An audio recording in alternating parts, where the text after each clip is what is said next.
దివ్యాంగులకు రాష్ట్ర ప్రభుత్వం అండగా నిలుస్తుందని భూపాలపల్లి శాసనసభ్యులు గండ్ర సత్యనారాయణరావు తెలిపారు.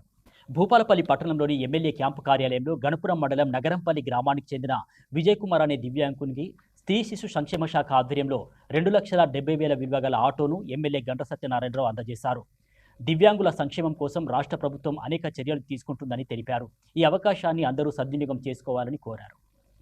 బల్లు విజయ్ కుమారు నగరంపల్లి గ్రామానికి చెందినటువంటి వికలాంగునికి 2,70,000 రూపాయల విలువ చేసేటువంటి ఆటోను వాళ్ళ కుటుంబ పోషణ కొరకు 100% సబ్సిడీతో ఈ రాష్ట్ర ప్రభుత్వం women and child welfare department నుంచి మరి అతనికి అందచేయడం జరిగింది.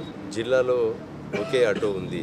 ఆటో వికలాంగునికి పేదవానికి అందచేయడం జరిగింది. దీన్ని కుటుంబము సరిగా జరుపుకొని పోషణ కొరకు వాళ్ళ పిల్లల కొరకు చాలా పేదవాడు కనుక ఈరోజు మరి అందజేసినటువంటి ఒక ఆటోను దాన్ని సద్వినియోగం చేసుకొని మరి కుటుంబము అభివృద్ధి చెందే విధంగా చూడాలని సందర్భంగా తెలియజేస్తూ గౌరవ ముఖ్యమంత్రి గారు రేవంత్ రెడ్డి గారి నాయకత్వంలో సీతక్క గారి నేతృత్వంలో ఉమెన్ అండ్ చైల్డ్ వెల్ఫేర్ వాళ్ళకి ఇలాంటి మరి స్కూటీస్ కానీ వికలాంగులకు చదువుకునే వాళ్ళకి ల్యాప్టాప్స్ కానీ ఏదైతే బ్యాటరీ సైకిల్స్ కానీ ఇలాంటివన్నీ కూడా వికలాంగులకు మరి రాష్ట్ర ప్రభుత్వం ప్రోత్సాహాన్ని అందిస్తుంది. అందులో భాగంగా ఈరోజు పెన్షన్స్ కూడా నూతనంగా రాబోయేటువంటి ఒక 60-70 రోజుల్లో వికలాంగులకు కూడా ఏదైతే పర్మనెంట్ డిజబిలిటీ ఉన్నటువంటి వ్యక్తులందరికీ కూడా వికలాంగులకు కూడా కొత్త పెన్షన్స్ను 7 రకాల పెన్షన్స్ కూడా ఈ రాష్ట్ర ప్రభుత్వం 3 లక్షల మందికి ఇవ్వబోతుంది.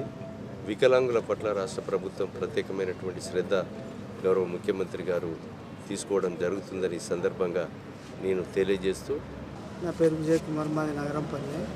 నేను వికలాంగుల స్కీమ్ కింద నాకు రాష్ట్ర ప్రభుత్వం ఆటో శాంక్షన్ చేయడం జరిగింది. ఆటో శాంక్షన్ చేసినందుకు ఎమ్మెల్యే గారికి, రాష్ట్ర ముఖ్యమంత్రి గారికి నా యొక్క కృతజ్ఞత.